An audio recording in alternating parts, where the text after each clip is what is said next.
Buenos días, en este punto de la unidad, que es el cuarto de la unidad 4, ¿vale?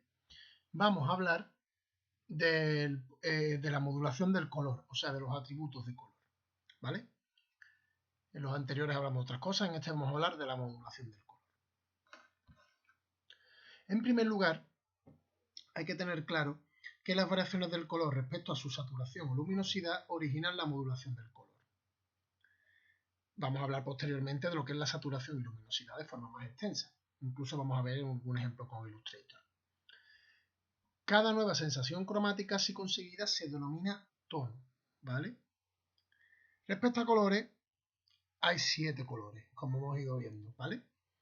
Los 3 primarios en cada síntesis más el blanco o el negro, dependiendo de si es aditiva o sustractiva, o sea, verde, bueno, y los 3 secundarios, digámoslo así.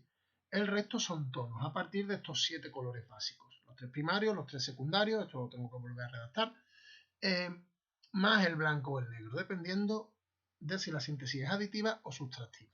Y como recordatorio, vamos a ver, para que veáis claro, este cuadrito que prácticamente lo voy a poner en todas las lecciones, porque es un ejemplo tópico, pero se ve muy bien. Y aquí vemos, pues eso, el cian, amarillo, verde, rojo, magenta, azul y negro o blanco. Y preguntaréis, ¿por qué en la síntesis sustractiva, por ejemplo, se considera que no hay blanco como tal? ¿Por qué se considera que el blanco viene de la superficie que es la que se imprime, que suele ser blanca? Después hablaremos que eso no siempre es así, que es muy importante ese matiz. Pero el color de la superficie de impresión es el que nos da toda la luz reflejada, o sea, el que nos da el blanco, que es el color, digamos, total, ¿vale?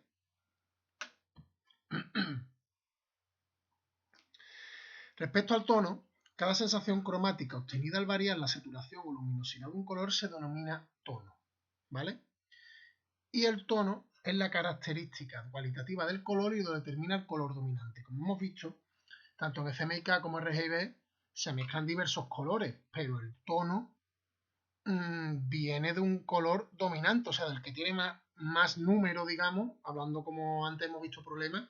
Si tienes un 60R, 20G, 20B, el color está claro que va a ser más rojizo en la vida real, porque el tono dominante es el rojo, ¿vale? Después siempre hay dudas, ¿dónde vamos a parar? Siempre está la gente que dice, no, eso es un amarillo verdoso, no, eso es un verde amarillento, no, eso es blanco roto, no, eso es beige, como en contextos como la moda, pero lo normal es que haya un tono dominante más o menos claro, ¿vale?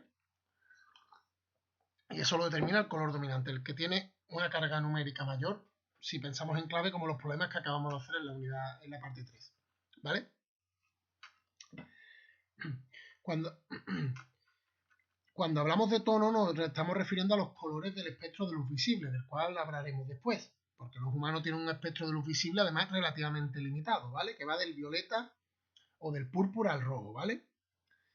Así que hablamos de tono rojo, tono amarillo, tono verde. Y dentro de cada tono pues hay un montón de matices, como hemos visto antes, que si verde pistacho, rojo burdeo, verde limón, azul turquesa.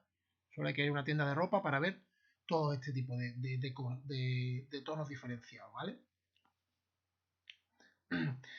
El tono, además, es una cualidad del color que nos permite diferenciar, nombrar y designar los colores, lo que nos permite nombrarlos.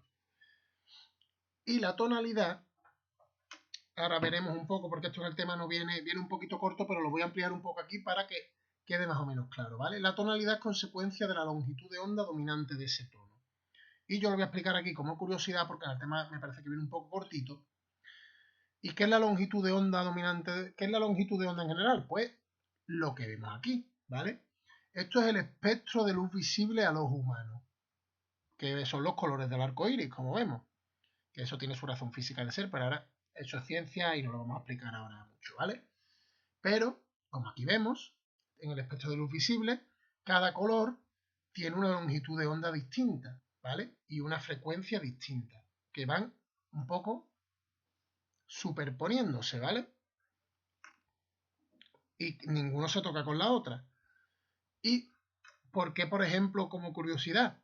¿Por qué, por ejemplo, hablamos siempre de gafas ultravioletas, gafas para ver infrarrojos? Porque los ultravioletas están más allá del violeta y los infrarrojos están más allá del rojo. Y son colores que son un espectro. Hay muchos más colores que los humanos no reciben. Y son colores que son de un espectro que no es visible a los humanos normalmente, otros animales los ven, los murciélagos, los perros, etcétera, ¿vale? ¿Y esto qué quiere decir? Pues que esto necesitamos gafas, por eso significa violeta, ultravioleta, como hemos dicho antes, más allá del violeta, o infrarrojo, más allá del rojo, ¿vale? Eso como curiosidad. Y respecto a estos tecnicismos, que de nuevo esto no es materia de examen, esto digamos para tener un poco de base. ¿Qué quiere decir THC? Terahercios. Es un tipo de onda electromagnética, básicamente, por resumir. Y el nm es una unidad de medida. Eso es un nanómetro. ¿Y un nanómetro qué es? Pues, como es aquí, 0,00001 milímetro.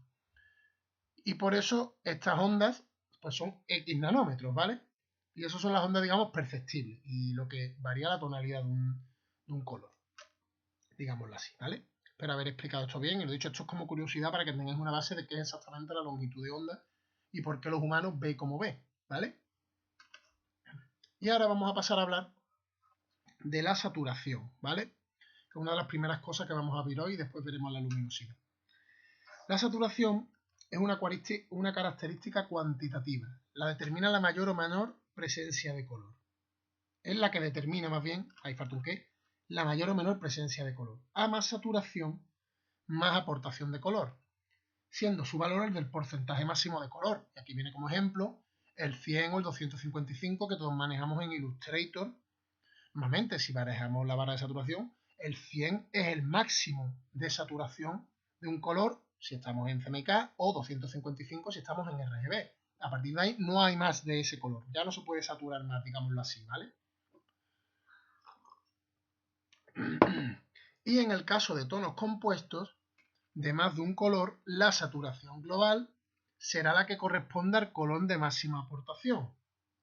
Por eso, de nuevo, volviendo al ejemplo de antes, que decíamos, el tono dominante es el que tiene más peso, digamos, numérico en un RGB normal, por ejemplo, un CMYK. Pero, en el mismo ejemplo, 60R, 20G, 20B, además de que el tono va a ser rojizo, la saturación es del 60%, porque el color de máxima aportación es el rojo, que tiene un 60 sobre 100. ¿Vale? Eso hay que tenerlo en cuenta. Describe la intensidad del color y su alejamiento del gris. Cuanto más saturado, más alejado, digamos, del gris. Y puede variar de ser muy intenso, hace que un color varíe de ser muy intenso también a más débil, según tengan más o menos saturación. Y también es un concepto relacionado con la pureza del color. A mayor saturación, mayor es la pureza del color. ¿Vale? Dicho esto, como veremos después, no hay que confundir, como a veces pasa, saturación con luminosidad, ¿vale? Ahora lo explicaremos con un ejemplo. Los tonos A y B, por ejemplo, ambos, como hemos visto antes, tienen una saturación del 40%. Este es un magenta puro, sin nada más, del 40%. Y esto es cian 40 y 30 magenta, pero la saturación no es una media, es el dominante, con lo cual es una saturación del 40% porque el cian tiene un 40%, ¿vale? Vamos a pasar a continuación a hablar de la luminosidad. ¿La luminosidad qué es? ¿Qué entendemos por luminosidad? Esta es más fácil de entender solo con la propia palabra luminosidad que saturación, todo hay que decirlo, pero lo explicaremos de forma técnica, digamos, para la profesión a la que nos vamos a dedicar. La luminosidad es la característica de reflexión, o sea, de reflejar luz. ¿Y eso que cómo se traduce? La mayor o mayor presencia de blanco, porque el blanco es el color que refleja, como bien sabemos, toda la luz. Y hay que tener en cuenta que cuanto más negro contiene un tono, menos luminoso será, ¿vale? Siendo su grado de luminosidad el inverso de la presencia del negro. Literalmente, cuanto más negro, menos luminoso.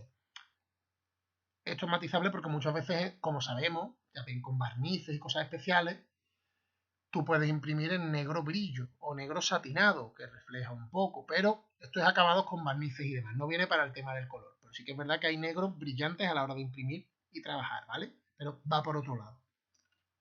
Así que no quiero decirlo para liarlos.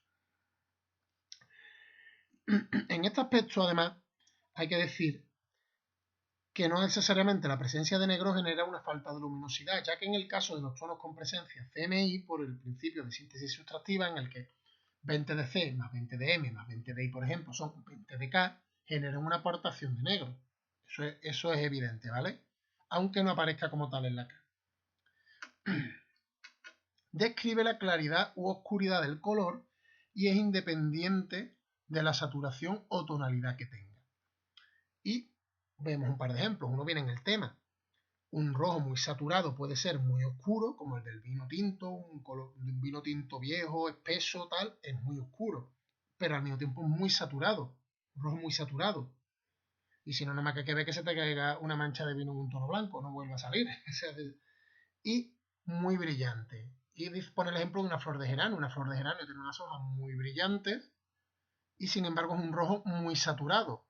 Por ejemplo, con colores como el verde en la naturaleza pasa lo mismo. Hay hojas de árboles perennes, por ejemplo, sobre todo que son muy oscuras y sin embargo es un verde muy saturado.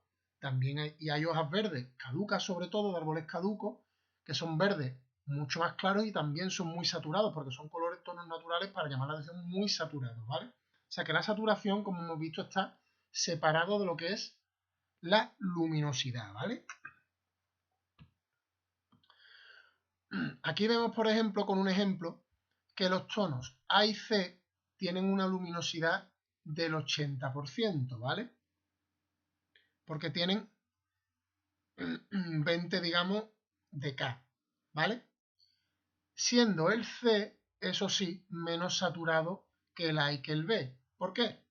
Pues porque el A y el B tienen un 80, 60 y el C tiene un 50 en el tono dominante y es menos saturado, ¿vale?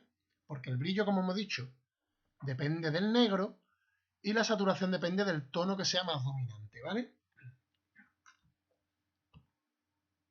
Y con esto hemos terminado la presentación y solo queda decir una cosa que yo quería aportar, bueno, un par de cosas.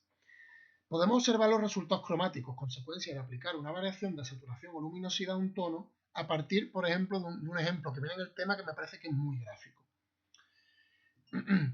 Con el ejemplo de un vaso medio lleno de café.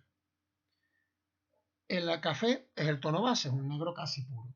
Si a uno de los vasitos le añadimos agua y al otro leche, hace un café con leche o un café americano, por ejemplo, provocamos nuevos tonos. En uno, con el agua lo que hacemos es bajar la saturación y con la leche lo que hemos hecho es subir la luminosidad porque ha pasado de prácticamente un negro puro, que es el color del café, a un marrón que puede ser marrón claro. ¿Veis? Ese ejemplo, quedaros con ese ejemplo del café porque está muy bien para entender lo que es la luminosidad de lo que es la saturación, ¿vale? Y vamos a ver una aplicación práctica que yo aquí ya tenía preparada en Illustrator, que es que si nos vamos aquí, ¿vale? Aquí normalmente nos sale por defecto el modo CMYK o RGB, ¿vale? Pero yo creo que está muy bien para determinados trabajos que nos vayamos familiarizando. Si no lo han dicho, bueno, lo vemos aquí un poquito. En InDesign también está, es lo mismo, se abre por el mismo sitio. Pero yo lo he abierto con Illustrator. Este modo de color que es el de HSB. ¿Qué significa en inglés? Hue, Shine, Bright. O, bueno, ahora no me acuerdo de las palabras exactamente, pero es Matiz, Hue, Saturation, Bright. Eso quería decir.